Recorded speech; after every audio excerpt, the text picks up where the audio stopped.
అదే ఉంది కదా అక్కడ. ఇప్పుడు చదవండి, అందరు కలిసి చదవండి ఒకసారి, నాతో కలిసి చెప్పండి.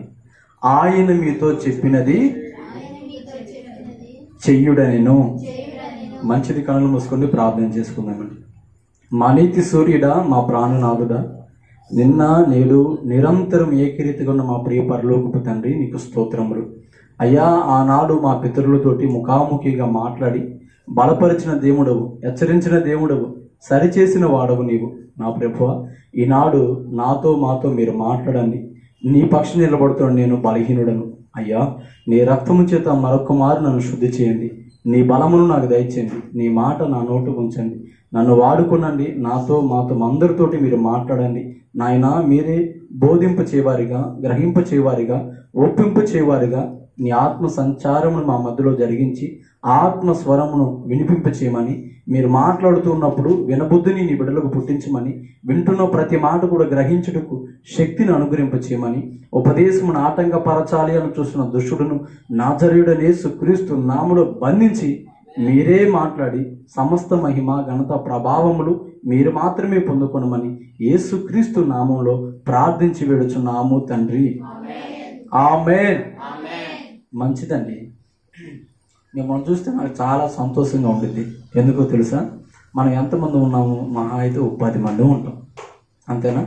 10 మంది ఉన్నప్పటికీ కూడా 10 మంది కలిసి ఆమేన్ అంటున్నారు నేను చెప్పగానే. అవునా? దేవునికి స్తోత్రం. చూసారు ఎలా చెప్పారో కదా? అదే ఒక 1000 మంది సమకూడి ఉంటే ఆ 1000 మందిలో 100 మంది చెప్తారేమో ఆమేన్ అనగానే ఆమేన్ అని కదా. ఆ 1000 మందిలో ఒక 100 మంది చెప్తారేమో దేవునికి స్తోత్రం అనగానే హల్లెలూయా అని. కానీ ఇక్కడ ఉన్న మనం అందరం కలిసి దేవుని బిగ్గరగా స్తుతిస్తున్నాం. అదే ఒక 1000 మంది నిలబడి గట్టిగా ఆమేన్ అంటే అక్కడ సౌండ్ బాక్సులు కూడా అవసరం లేదు. అవునా కదా? ఇదే పరలోకపు గవిని అన్నట్లు ఉండింది కదా. అలాగని మీరందరూ ఒక్కసారిగా ఆమేన్ అంటే, హల్లెలూయా అంటే నా చెవులకి చాలా ఇంపుగా ఉంది. నాకే అలా ఉందంటే మన స్తుతి కొరకు దేవుడు మిగులు ఆశతో ఎదురు చూస్తూ ఉంటాడు కదా. ఆయనకి ఇంకెంత ఆనందంగా ఉండిద్దో కదా. నిజంగానే మన స్తుతి కొరకు దేవుడు మిగులు ఆశతో ఎదురు చూస్తాడా? చూస్తాడా? భక్తుడు పాట పాడాడు, ఏమన్నా తెలుసా? కెరూబులు, సెరాఫులు, మహాదూతలు నిత్యము నిన్ను స్తుతింపగను.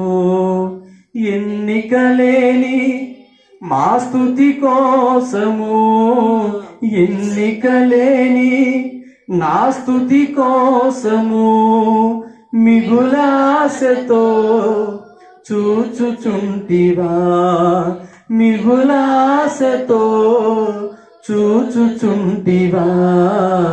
ఆరాధనే చేయనా, ఆనందమే పొందనా, ఆరాధనే ఆనందమే. హల్లెలూయా. మేము అందరం కలిసి అలా పాడుతుంటే చాలా మధురంగా ఉంది. నాకే ఇంత ఆనందంగా ఉంటే ఏసైకి ఇంకెంత ఆనందంగా ఉండేది. దేవునికి మహిమ కలుగును గాక. మంచిది. ఆ మాట ఇంకోసారి చూడండి.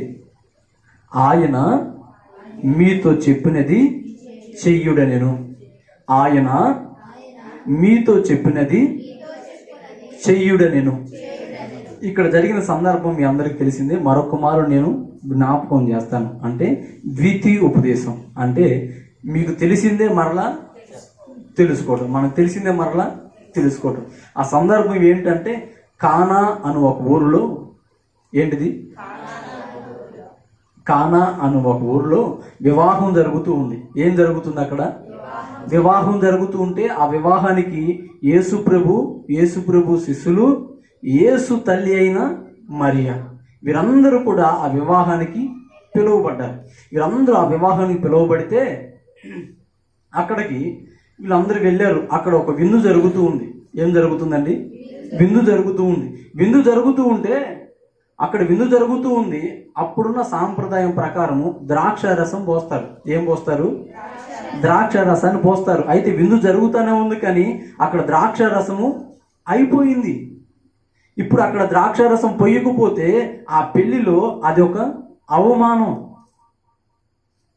బంతి ఆ భోజనాలు అసలు స్టార్ట్ అవ్వకుండా ఉంటే ఇబ్బంది లేదు, కొంతమందికి పోసారు, ఇంకొంతమందికి పొయ్యకపోతే ఇబ్బంది. ఆల్రెడీ కూర్చున్న వాళ్ళు ఉన్నారు కదండి. అప్పుడు యేసు ప్రభు తల్లి అయిన మరియమ్మ గారు యేసు ప్రభు దగ్గరకు వచ్చి, అయ్యా అక్కడ చిన్న సమస్య వచ్చింది అన్నప్పుడు యేసు ప్రభు అంటాడు, అమ్మా నా సమయం ఇంకా రాలేదు అంటాడు.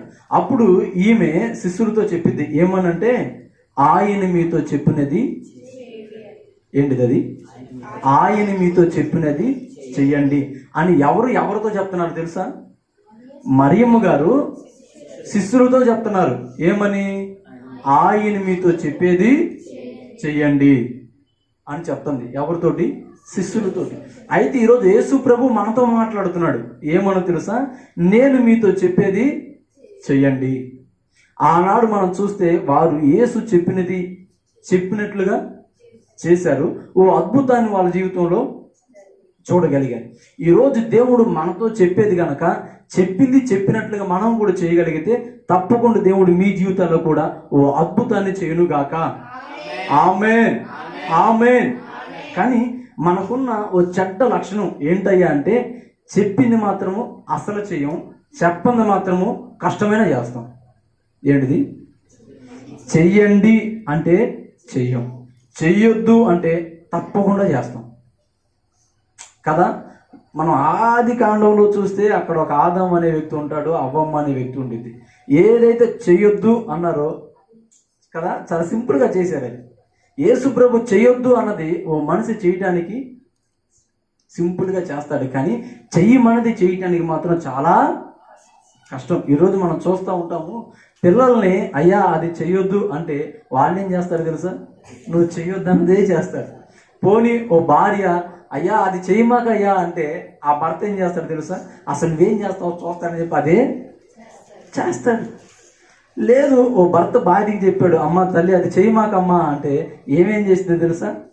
అదే చేసింది. గమనించారు ఎప్పుడైనా? ఏదైతే చెయ్యొద్దు అని మనం వింటామో దాన్నే చేస్తాం. చెయ్యండి అన్నది చేస్తే తప్పకుండా ఆశీర్వాదం పొందుకుంటాం.